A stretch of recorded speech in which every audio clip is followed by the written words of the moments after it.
Bonjour, bonsoir et bienvenue dans ce nouveau rendez-vous cinéma. Et j'ai fait l'intro 4 fois, j'en ai marre, je garde celle-ci. Ça fait plaisir de vous retrouver. Ça fait près de 2 semaines qu'on ne vous a pas proposé le format qui donne le nom à la chaîne. Et après on va se demander pourquoi j'y tiens autant.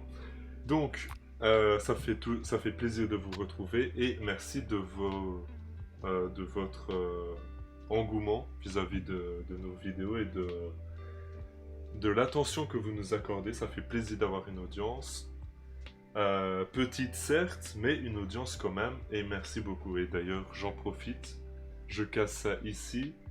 Si vous voulez soutenir la chaîne, n'hésitez pas à mettre des commentaires et des pouces bleus. C'est vraiment ça qui permet à YouTube de savoir si une vidéo est bien ou non. Et pas forcément la qualité qu'on y met.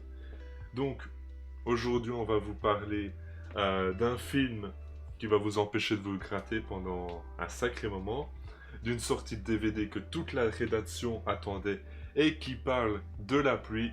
Vu qu'on est belge, on y est sensible, évidemment. Et à la fin de cette émission, on va inaugurer le concept, un nouveau concept. C'est un membre de notre rédaction découvre un film et partage cette découverte aux autres et on fait une critique dessus, voilà. Je suis comme toujours avec Blue Torch. Comment vas-tu, Blue Torch? Et salut, c'est Blue Torch. Effectivement, ça va, comme toujours. Un peu fatigué dû à l'heure tardive à laquelle on tourne à chaque fois les rendez-vous ciné, mais on commence à avoir l'habitude. Faudrait vraiment qu'on arrête à tourner à 1 heure du matin. Hmm. Donc moi je suis Divan, salut. Salut, ça va? Bonsoir. Bonsoir, j'ai parlé pendant 2 minutes sans même me présenter, c'est formidable. Et donc on... a été longue mon intro en vrai. Grosse intro. Et après, on s'étonne que la durée des vidéos se rallonge après avoir enfin réussi à se raccourcir. Ouais, d'ailleurs on y travaille. Vous inquiétez pas, un jour elles feront moins de 10 minutes. Peut-être. Ouais. Mais il y aura plus qu'un seul film, sûrement. Non, on dira tel film, on a aimé, j'ai aimé, tu as aimé, Hein. tel film, j'ai aimé, tu as aimé, tel Voilà. film, hop, Ce on vire sera des tout. rendez-vous ciné très Éclair. constructifs, hein. Pertinents. Pertinent, en effet. Donc on va plus tarder, ça fait quand même pas mal de temps que cette intro dure. Toujours plus. Et on va commencer par Relique. Voilà. Relique, le fameux film qui va vous empêcher de vous gratter. C'est l'histoire de mamie qui a disparu. J'avais envie de terminer le synopsis là-dessus, mais ça allait être très drôle, mais on va pas le faire. Ça aurait été un très court synopsis, surtout. En effet. Donc, mamie a disparu. Il y a sa fille et sa petite fille qui viennent pour savoir où elle est.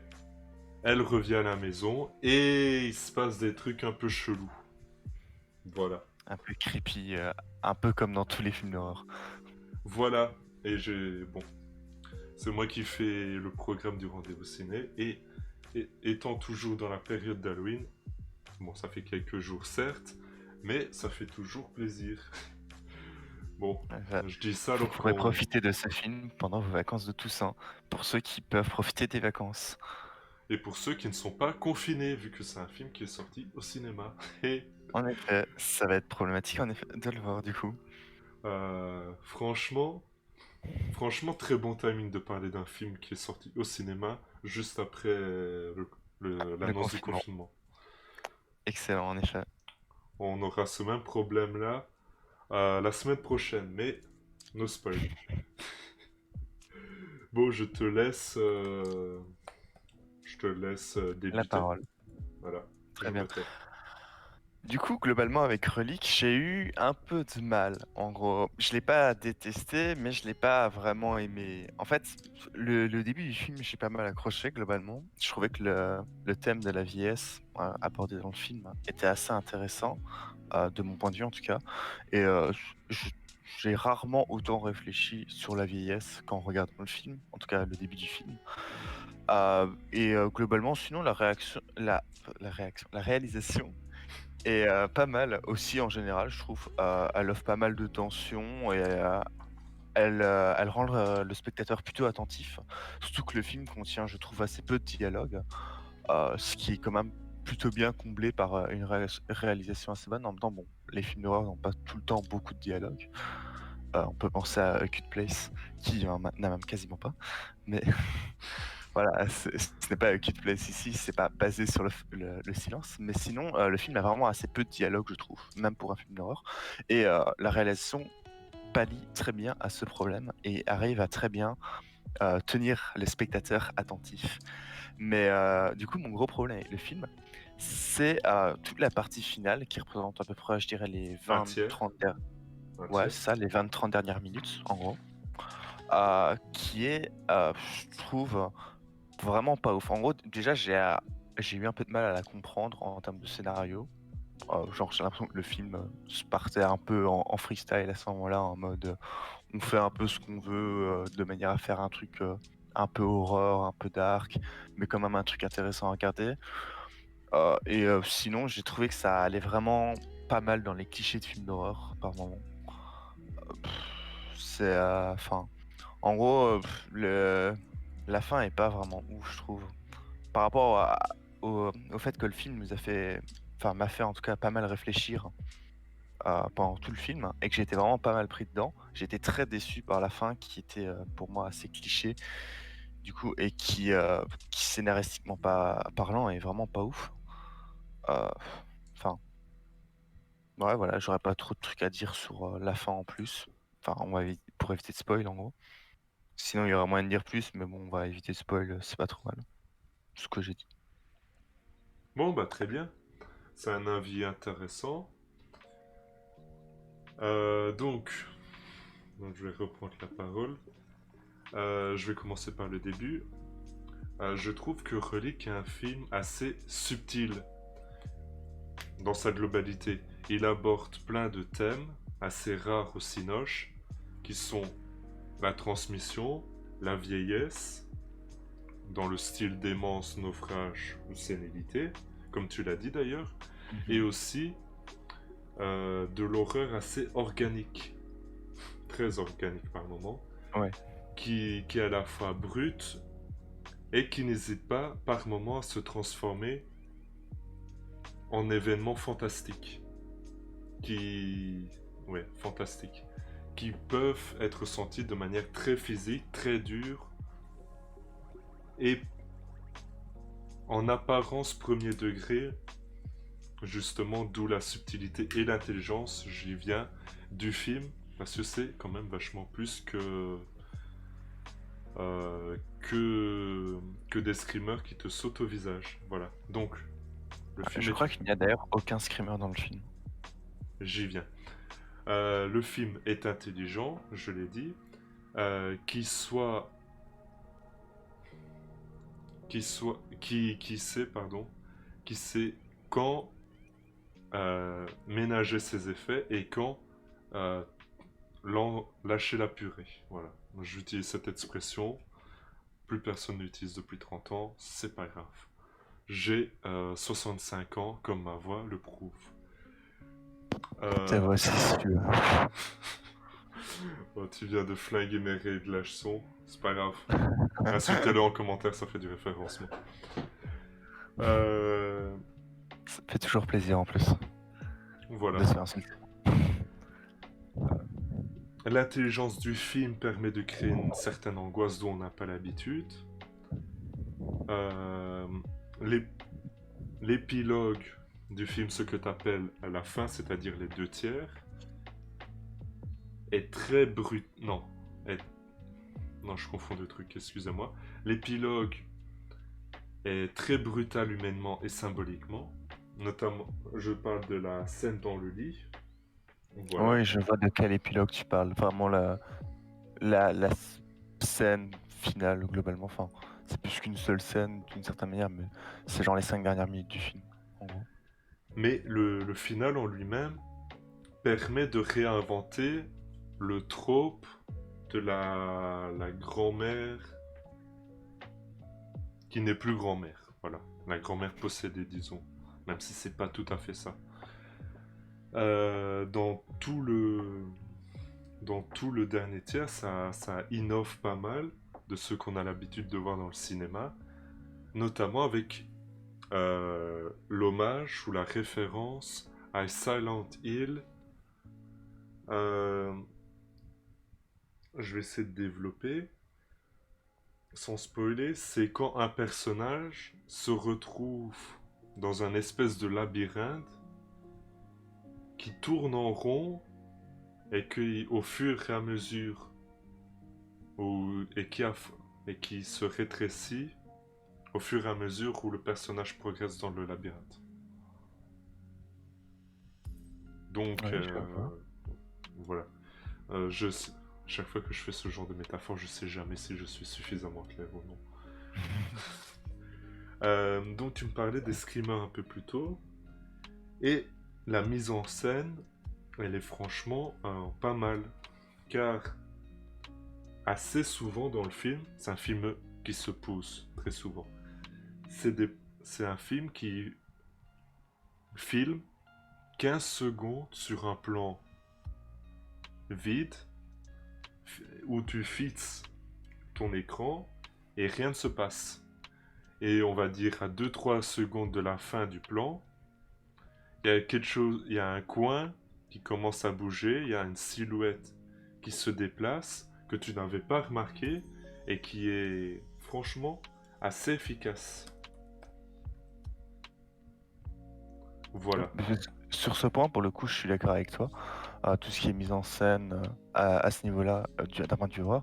Mais par contre, du coup, si j'ai bien compris, on n'est pas du tout d'accord sur la partie finale qui est le dernier tiers du film.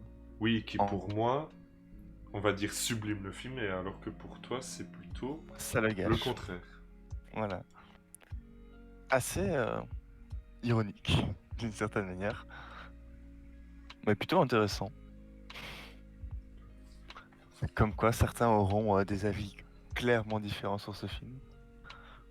Mais d'ailleurs, la fin du film, comment dire, te, te met en angoisse bien plus que le début.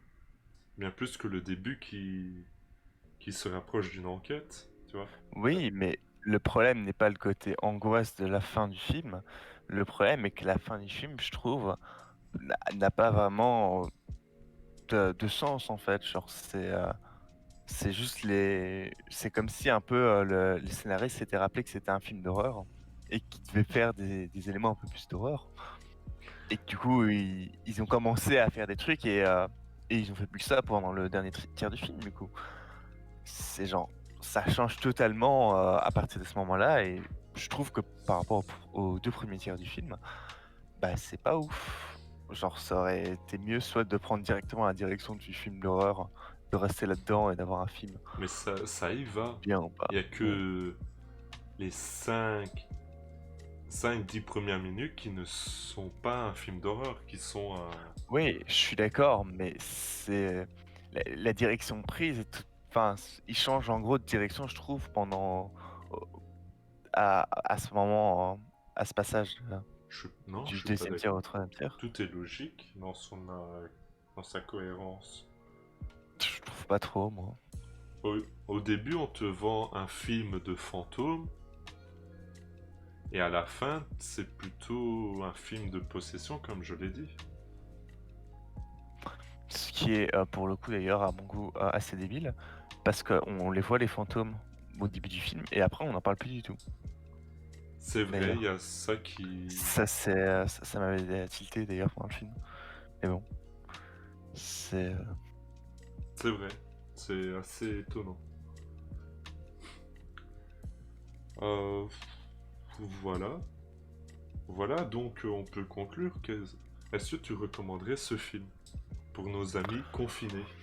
Globalement, je ne le recommanderais pas spécialement. C'est sans doute pas un des meilleurs films d'horreur qui existent. Après, si vous voulez regarder juste un film d'horreur qui n'est pas du pur film d'horreur screamer, un film d'horreur récent, en fait, il est plutôt intéressant, mais sans plus.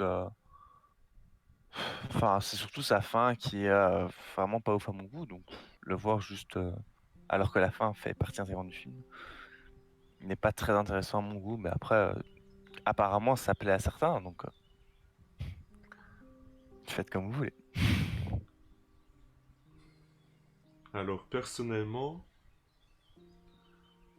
on va dire que je ne le recommanderais pas non plus, parce qu'on va être très honnête, ce n'est pas un grand film d'horreur à voir absolument.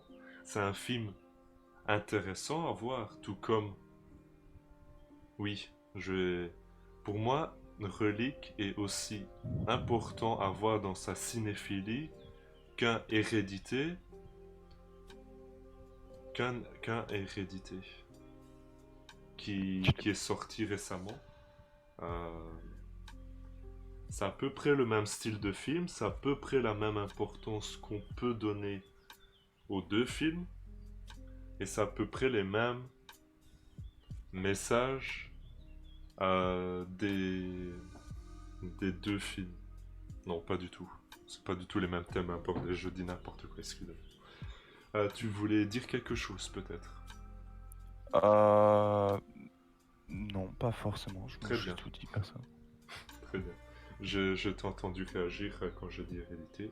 Peut- Je me suis dit que peut-être tu n'étais pas d'accord avec moi.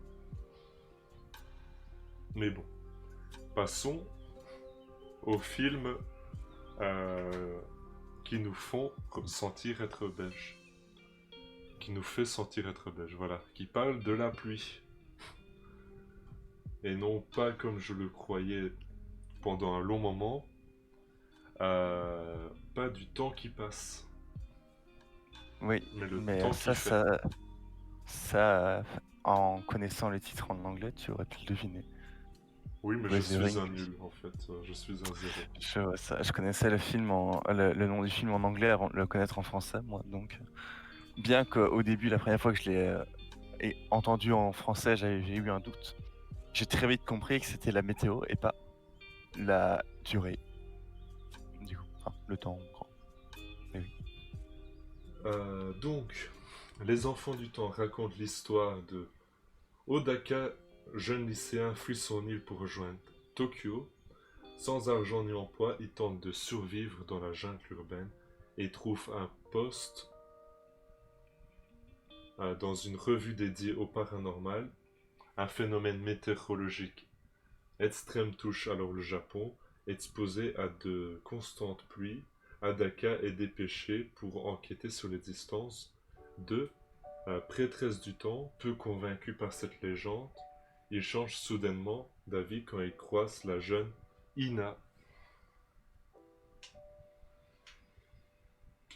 Donc, les enfants du temps, comme je le répète à chaque fois qu'il y a un anime, je ne suis pas un grand fan de ce style de fiction. Et pourtant ça fait deux émissions de suite qu'on parle d'un anime. On va commencer à se poser des questions. Mais l'animation a beaucoup de mal à me toucher. Et généralement, c'est soit tout ou rien.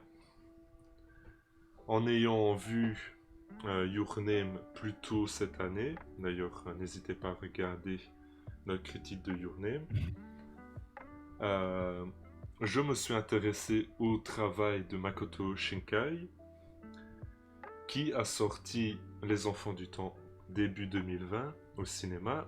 Et vu que la chaîne n'existait pas encore, on a attendu la sortie DVD pour vous en parler. Voilà, petite histoire terminée. Et je vais commencer par les points positifs. Techniquement, le film, il est génial. C'est un chef-d'œuvre. Au niveau des graphismes, des effets de lumière, du jeu, du jeu avec la 3D, incroyable. C'est, c'est vraiment, comment je peux dire ça, l'aboutissement de ce que, selon moi, le cinéma d'animation japonais peut être. La musique, bon, comme bien souvent dans l'animation japonaise, elle te permet de véhiculer et d'amplifier les émotions reçues. Scénaristiquement, l'histoire elle est intéressante, touchante et cohérente. Elle permet de s'identifier au personnage et tout en s'émerveillant par rapport au côté fantastique de l'œuvre. D'ailleurs, en parlant des personnages, leur relation entre eux est très intéressante. Bon. Les points communs avec Your Name. Et après je dirai les défauts. Et je conclurai hâtivement. Tokyo. Tokyo est un point commun entre les deux. D'ailleurs, les persos de Your Name sont dans Les Enfants du Temps. C'est étonnant.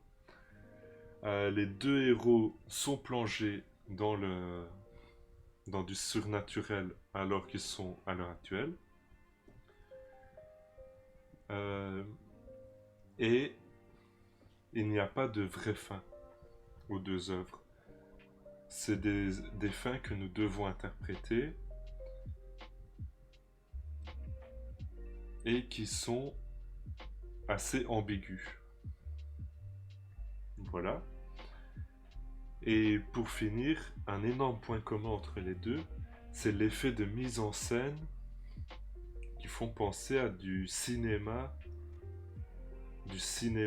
en live. C'est un exemple rapidement. Les personnages sont dessinés en 2D. Ils sont sur un toit. La caméra fait un 180 autour d'eux. On voit le paysage en 3D. Et ensuite, on met les personnages et la ville en perspective de la météo. C'est pas grand chose à faire, mais niveau cinématographiquement parlant, j'invente des mots, c'est fantastique. C'est assez fort. Bon, les défauts. Il manque de détails. Il manque beaucoup de détails. Il y a certes les histoires je dis l'histoire est cohérente, mais il manque suffisamment de d'approfondissement. Ça veut rien dire encore. Des personnages De profondeur. merci. Merci. Merci beaucoup. Il manque de profondeur aux personnages. On ne sait pas pourquoi Odaka a fui son île. On ne sait pas comment comment des formations d'eau se créent dans la ville. On ne sait pas pourquoi pourquoi et qu'est-ce qu'avait la mère de Ina. On ne sait pas ce que devient la femme du mec sympa, comment il s'appelle? Le tuteur, moi j'ai mis dans ma. Le tuteur. C'est plus ou moins celui qui sert de tuteur d'Aka globalement. Monsieur Suga. Voilà, ouais, c'est ça, Monsieur Suga. Je me souviens, ça ressemble à Sugar. Et voilà. Et d'ailleurs, en parlant de la famille Suga, on ne sait pas les buts et les ambitions de Natsumi. Elle est là, on ne sait pas pourquoi elle est là, on ne sait pas ce qu'elle voulait en étant là. C'est plein de petites choses qui... Natsumi, c'est la femme qui est avec Monsieur Suga, ça? Oui, qui travaille au début dans ouais, qui travaille dans l'entreprise et qui cherche un emploi en gros pour ne plus travailler dans l'entreprise. Voilà, globalement, c'est plus ou moins dit, elle n'est pas forcément très développée, mais c'est plus ou moins dit que ce qu'elle veut, c'est juste travailler, avoir un travail en gros. Oui, d'accord, mais travailler dans quoi? Pourquoi elle veut partir? C'est vrai que c'est pas dit. Mais pourquoi elle voudrait rester? Oui, mais pourquoi elle est venue à Tokyo? Hein? On sait pas. On sait pas. Et Bah, c'est pour... pas forcément nécessaire à expliquer, je trouve, à ce niveau-là. Autant certains points que tu as relevés, notamment pourquoi Odaka a fui son île, les formations d'eau et ce qu'avait la mère de Ina. Ina, c'est ça son nom? Oui, OK, ouais, j'avais un doute. C'est globalement, c'était pertinent, ça et je suis d'accord avec toi pour le coup, mais je suis pas forcément d'accord sur, l'écriture des personnages, notamment de la fille dont j'ai déjà oublié le nom. J'ai des problèmes avec les prénoms japonais. J'ai déjà des problèmes avec les Natsuki. prénoms en général. Mais Natsuki. parce que c'est un film qui veut être un film de personnages. C'est les Oui, mais personnages qui... C'est parce que tu t'identifies aux personnages que tu t'intéresses au film et que tu ressens des émotions. Et donc, pour moi, si tu oublies de développer certains personnages qui sont quand même centraux au film, il y en a... Ils sont... Il y a 4 5 4 personnes. personnages. 5 personnages. 5? Oui, Ouais, il y a le petit frère en soi. oui. Bah, Ouais. disons, il y a 5 personnages.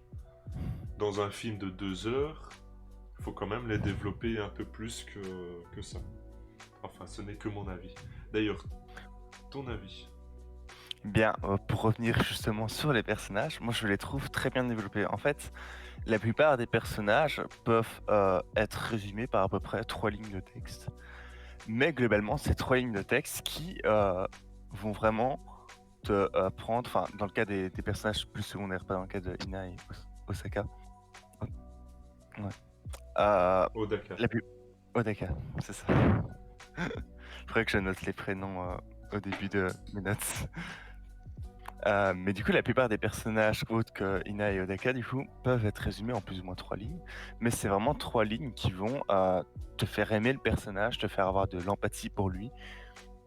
Je pense notamment à du coup Monsieur Suga qui lui est très bien écrit, mais au final même la fille qui accompagne Monsieur Suga et je la trouve bien écrite, pas forcément dans son lore, mais juste dans ses actions, dans ce qu'elle fait, dans la manière dont elle va réagir en général, mais même dans ce qu'elle veut, il n'est pas forcément dit effectivement euh, pourquoi elle veut un emploi autre que dans la boîte de Monsieur Suga, ou juste quel emploi elle veut, mais c'est pas forcément nécessaire au film.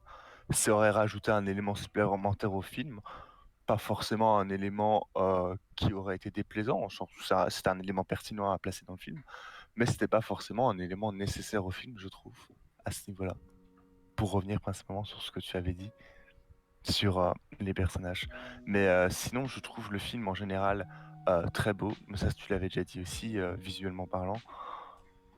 Et juste en termes de réalisation, quand tu dis par exemple la caméra qui tourne à 180 degrés autour des personnages, voire même à 360 degrés par moment. Enfin, globalement, le film est magnifique à ce niveau-là, très bien réalisé, les musiques aussi, évidemment. Mais globalement, moi, la plupart des autres choses que j'ai notées, tu les as déjà dit. Je dirais juste un petit malus du film, c'est que globalement, il est assez proche de Your Name, d'une certaine manière, pas forcément dans le scénario, mais au point de vue de la réalisation en général, mais qu'il fait un peu moins bien que Your Name sur la plupart des points. Enfin, il fait pas forcément mieux que Your Name dans certains points, surtout. Autant il est capable d'égaler Your Name par moment, qu'il ne le surpasse pas à aucun moment, ce qui est un peu dommage d'une certaine manière, mais Your Name étant déjà un excellent film, tu ne peux pas forcément le surpasser d'office. Je Mais du suis, coup, ça je suis tout à fait d'accord avec toi. ouais. Et je vais conclure en disant que Your Name est un film plus maîtrisé, plus touchant que Les Enfants du Temps. Et que, selon moi, Les Enfants du Temps perd beaucoup en émotion à cause du côté grandiose, épique que Shinkai voulait mettre à l'intérieur. Et que et qu'à cause de ça, l'aventure part dans tous les sens, et que c'est quand même un malus pour véhiculer des émotions. Après, je ne sais pas ce que tu en penses dans... Je suis pas forcément d'accord, mais j'ai pas spécialement de quoi développer mon avis pour le coup. D'accord, Donc, je ne vais pas forcément rebondir là-dessus. très bien. Et donc, toi, comment veux-tu conclure Bah ce ouais, du film? coup, pour conclure, pour moi, c'est un très bon film. Juste, bah, si vous devez choisir entre voir Les Enfants du Temps ou voir Your Name, bah, choisissez quand même Your Name. Mais globalement, voir les deux n'est pas un manque non plus. Mais voilà. Après, je me demande quel est l'avis des personnes aussi qui auraient vu Les Enfants du Temps avant de voir Your Name. Et je suis curieux de savoir votre avis si vous préférez Your Name ou comme nous le... Non, si vous préférez comme Mince. nous Your Name ou Les Enfants du Temps. Voilà. N'hésitez pas à donner votre avis dans les commentaires. Toujours. Non, mais là, pour une fois, c'est sans rigoler. Je suis curieux de voir s'il y a des gens qui préfèrent Les Enfants du Temps à Your Name.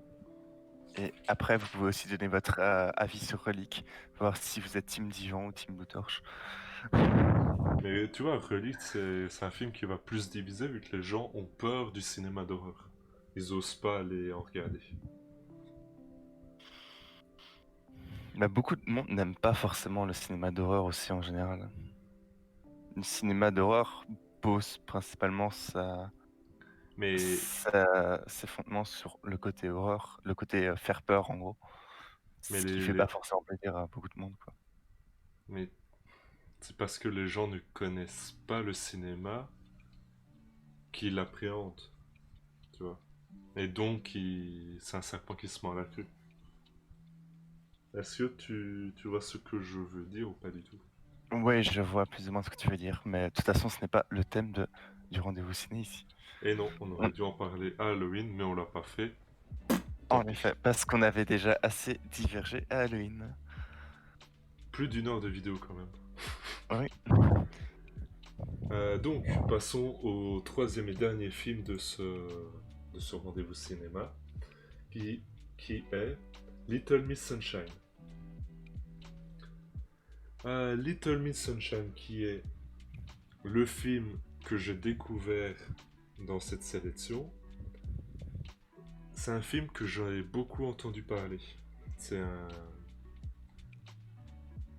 c'est un film que j'ai beaucoup entendu parler, qui revient assez souvent dans les top listes de critiques de tous les temps. Mais bon, c'est absolument pas pour ça que je l'ai choisi, c'est par rapport à l'influence que le film donne. Donc, je vais parler de moi, une fois n'est pas coutume.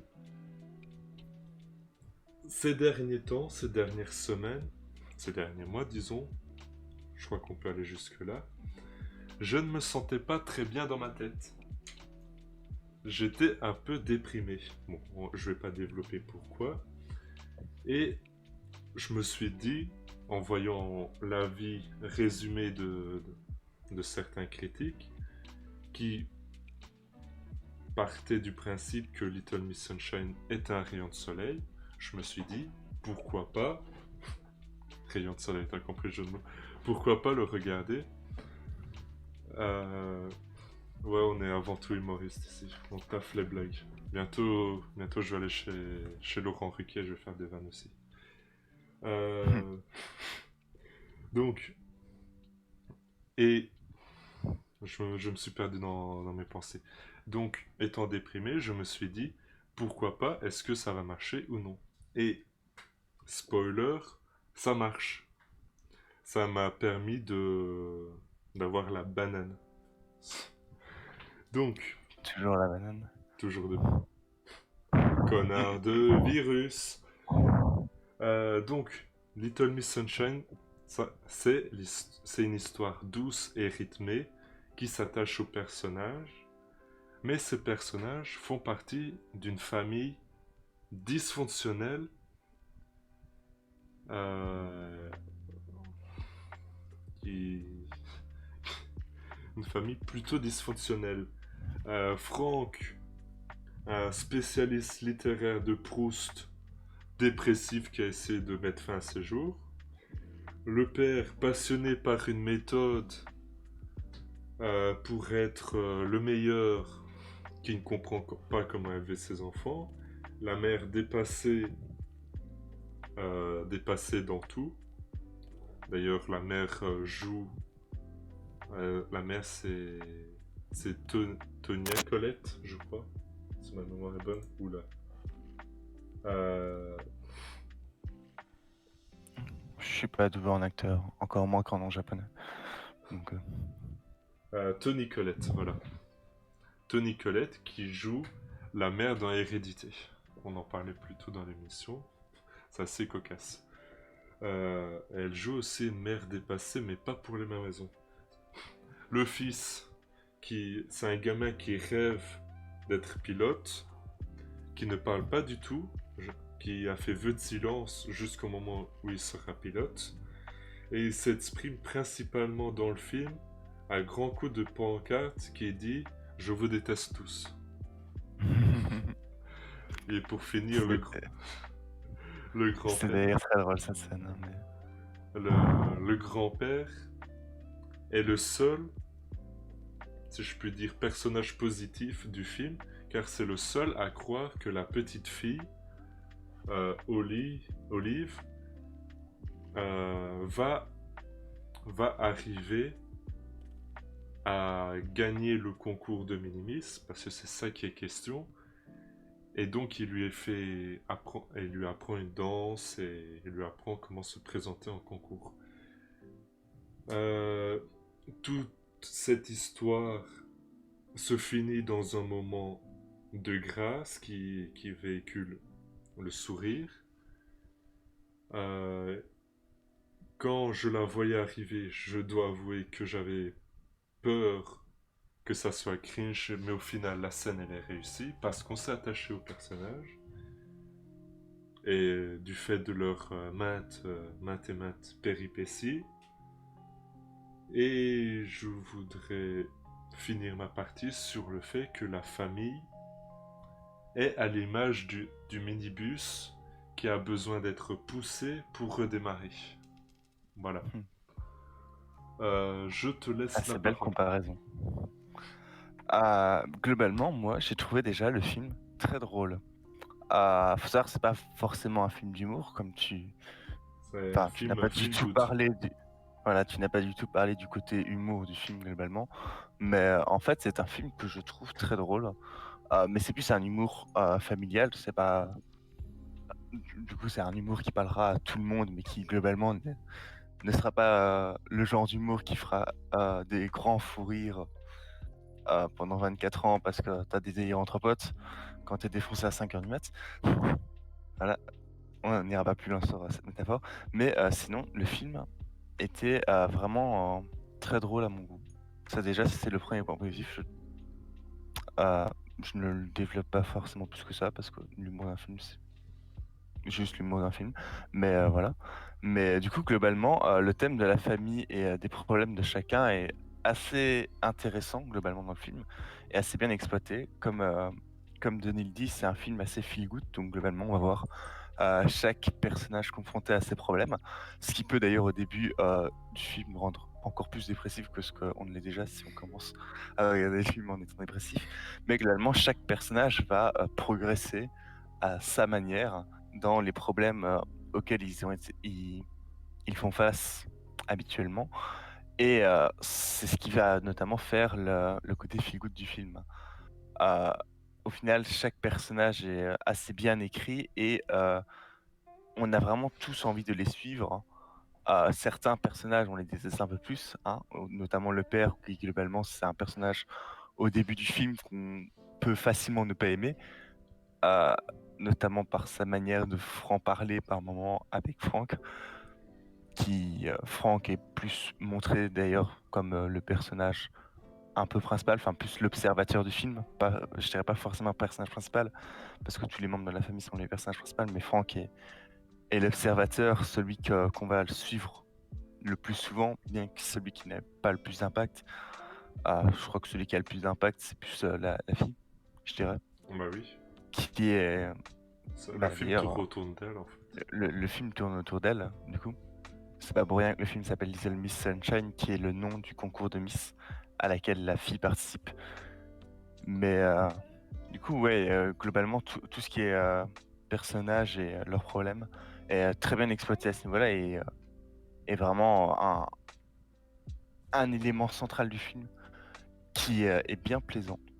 Mais sinon, voilà, le gros point fort du film, du coup, comme j'avais dit, reste quand même son humour, qui, bien que pas omniprésent, pour laisser des scènes quand même assez sérieuses par moment et assez touchantes, du coup, aussi par moment, euh, ne... j'arrive pas à parler. Euh, Ça arrive. ouais. Donc son humour, du coup, pas omniprésent, mais qui arrive quand même à bien se faire ressentir dans le film et qui est plutôt à mon goût, je trouve, et qui fait vraiment bien rire, contrairement à certains films comme Nicky Larson. Je ne sais même pas si le rendez-vous ciné de Nicky Larson est sur la chaîne d'ailleurs, mais c'est un autre détail. Mais En du coup, vrai, ouais, vraiment. en vrai, j'espère que non, comme ça, c'est une private joke assez fantastique. Si tu veux, je peux regarder, je crois que j'ai toujours Non, la attends, je vais page. regarder pendant que tu termines. Très bien. T'inquiète Mais pas. globalement, de toute façon, j'avais fini, il me restait plus que ma conclusion, qui était que globalement, j'ai Alors, vraiment bien avant que aimé tu le film. conclues, Ok. excuse-moi de t'interrompre, je voudrais te demander quel est ton personnage préféré du film. Mon personnage préféré du film, je dirais le garçon, l'adolescent de 15 ans qui ne parle pas. Mais juste le premier message qu'il montre, la première fois qu'il écrit dans le carnet, le I hate everyone. Et après, et même ta famille. Et hop, le petit soulignement d'Everyone pour bien faire comprendre. Oui, je trouve vraiment cette scène-là un peu drôle. Enfin, déjà très drôle et juste le personnage est excellent, je trouve, à mon goût. Je t'avoue que le grand-père lubrique est assez drôle en lui-même aussi. Ouais. Ouais, notamment la scène dans la voiture Tot- avec la fille qui a ses écouteurs et le grand-père qui parle de sexe à côté de la petite fille de 7 ans. Enfin, je sais pas Et quel qui âge elle donne a. des conseils à la con au fils. Ouais, en plus. Euh, Mais pour moi, mon personnage préféré, c'est Franck. En vrai. Franck, c'est aussi un personnage assez intéressant, mais d'une certaine manière, c'est pas vraiment un personnage qui a un développement. Comme j'ai dit, c'est plus l'observateur du film, et du coup, il va juste être en mode, en regardant tout ce qui se passe, se dire, ouais, en fait, c'est pas trop mal la vie, d'une Oui, non, certaine mais manière. il balance des fions de temps en temps au personnage. Il réconforte les personnages qui en ont besoin à d'autres moments, tu vois. C'est... Ouais, Et c'est celui qui a le plus de raisons d'être malheureux. D'ailleurs, ces raisons sont développées tout au long du film. ouais. Enfin, je Euh, suis pas forcément d'accord avec ça, mais je crois pas qu'on a vraiment besoin de s'éterniser plus sur ça. oui. Mais... Après, bon, c'est mon ressenti personnel, évidemment. Mais si vous n'êtes pas d'accord, n'hésitez pas de m'insulter dans les commentaires. Toujours le référencement, pouce bleu, pouce rouge. Non, pas de pouce rouge. Que des pouces bleus. Donc, tu voulais conclure. Oui, ma conclusion, effectivement, bah, elle est assez courte, hein. C'est juste que globalement, j'ai vraiment bien aimé le film. C'est pas vraiment le film, on peut pas le qualifier de chef-d'œuvre, je trouve, mais c'est clairement un film très chouette et que je crois que la plupart des gens s'amuseront bien en le regardant, se divertisseront bien. Et comme tu dis, c'est un film un peu feel good qui te fait sentir un peu mieux après l'avoir regardé, en plus de passer un bon moment. Écoute, Voilà. je suis tout à fait d'accord avec toi, mais je le recommanderais spécialement aux personnes qui ne vont pas bien, justement parce que ce n'est pas pour rien que j'en parle. Si je n'avais pas apprécié, on l'aurait viré, on aurait mis autre chose à la place, notamment Borat 2. On ne parlera pas de Borat 2 sur cette chaîne. Sur cette chaîne. Pourquoi j'ai mis là, je sais pas. Peut-être sur une autre. Franchement, Borat 2, peut-être qu'on va en parler fin d'année ou au début de l'année prochaine, mais je spoil pas, je tease. Voilà. Voilà, donc merci à tous d'avoir suivi ce numéro qui est trop long. Il est trop long. Euh, Merci d'avoir suivi ce trop long épisode. On se retrouve la semaine prochaine pour le rendez-vous cinéma numéro 9. On va parler de films intéressants, dirons-nous. Ouais, Euh, en effet. bon, on se retrouve une prochaine fois. Ouais, Salut. à plus.